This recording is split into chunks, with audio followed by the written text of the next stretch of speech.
Créer un site web, ça ne doit pas être un obstacle à ta réussite. Il faut que ça devienne facile et rapide. C'est pourquoi dans le monde d'aujourd'hui, c'est devenu quasi obligatoire d'avoir son propre espace web, pour justement jouer, pour se familiariser avec Internet. Passons maintenant à la prochaine étape. Ok, c'est décidé, tu te lances. Tu veux avoir ton propre espace web. Eh bien, la première question que tu vas te poser, c'est où l'héberger? Et c'est justement ce qu'on va voir ensemble aujourd'hui dans cette vidéo. Mais au fait, c'est quoi l'hébergement? Quelles sont les différentes possibilités? Comment choisir un hébergeur web? Il vaut mieux partir sur du gratuit ou sur du payant? Allez, c'est parti!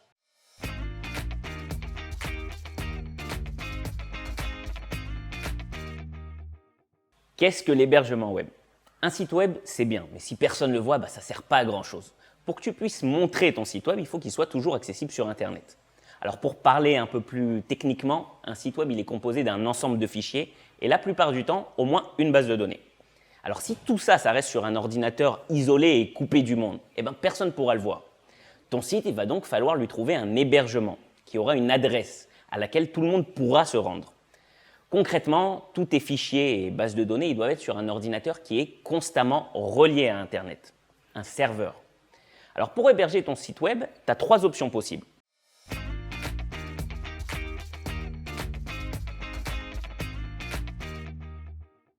La première option, c'est d'héberger toi-même ton site web. Alors en théorie, tu peux transformer ton ordinateur en serveur et laisser dessus la totalité de ton site. Dans ce cas, il faudra le laisser déjà allumé en permanence, 24 heures sur 24, 7 jours sur 7. Mais surtout, il faut apprendre à configurer ce fameux serveur et à gérer les 1001 complications et pannes inévitables. Bref, tu l'as compris, héberger soi-même son site web, c'est possible en théorie, mais c'est une très mauvaise idée, surtout si tu débutes.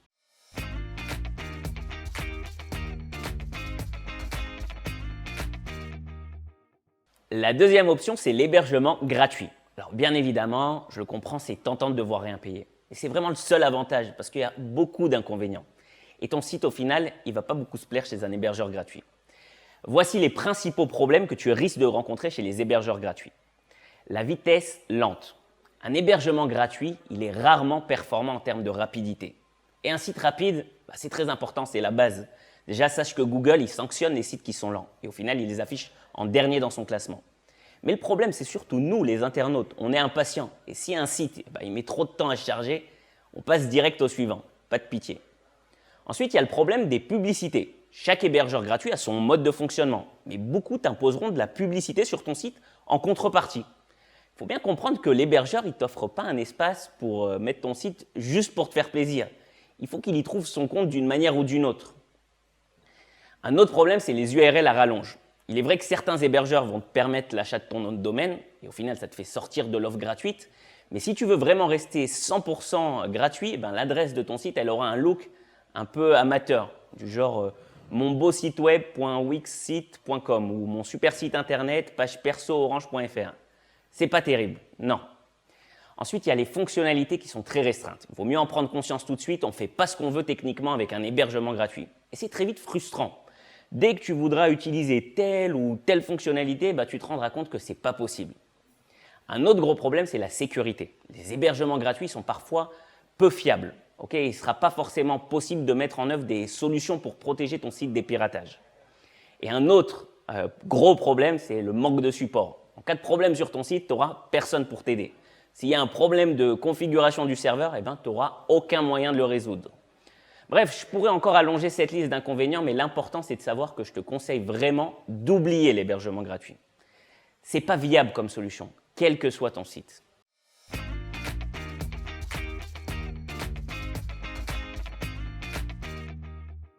Et la troisième et meilleure option, c'est évidemment l'hébergement payant.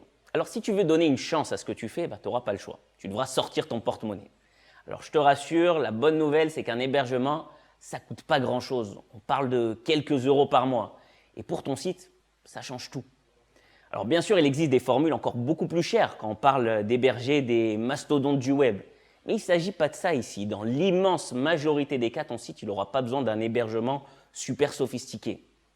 Tu sais quoi, ce sujet de l'hébergement, il est tellement important que j'ai décidé de t'offrir mon cours « Hébergement, nom de domaine et mettre un site en ligne ». Habituellement, ce cours, il est payant. Mais aujourd'hui, c'est gratuit pour toi avec le coupon « Hébergement pour tous ». Dans ce cours, il y a un autre cadeau. C'est une réduction de 50% sur un pack d'hébergement. Et bien sûr, on va y aborder tout ce que tu dois connaître pour bien gérer ton hébergement. On va parler de comment accéder au cPanel, c'est le tableau de bord de ton hébergement. On parlera de serveur FTP, de FileZilla, tout pour mettre en ligne les fichiers de ton site. On parlera aussi de nom de domaine ou encore d'adresse email personnalisée. Bref, on parlera de tout ce que tu dois connaître pour bien maîtriser ton hébergement web. Voilà, j'espère que cette vidéo t'a plu et que j'ai pu te convaincre que seul un hébergement payant est valable pour démarrer n'importe quel projet de site web. Alors, je te mets les liens dont je t'ai parlé directement dans la description de la vidéo et surtout, n'hésite pas à partager et à me donner tes impressions dans les commentaires juste en dessous. À bientôt.